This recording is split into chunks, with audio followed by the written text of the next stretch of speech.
Chevrolet Ford that ran right behind my pickup and pushed it off the road. It made a fast right turn off the interstate and got hit behind. A fast right turn off the interstate, across the median and service road into a field.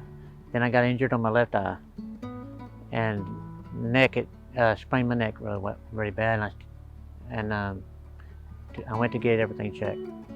It was really great working with Paul. He gave me a lot of great advice on anything I need to know. Very sensible in the way he's speaking and professional. I feel great about the settlement and helped me through all this, and I was taken care of really well. I would recommend Paul to anyone. He's a really great guy, great person.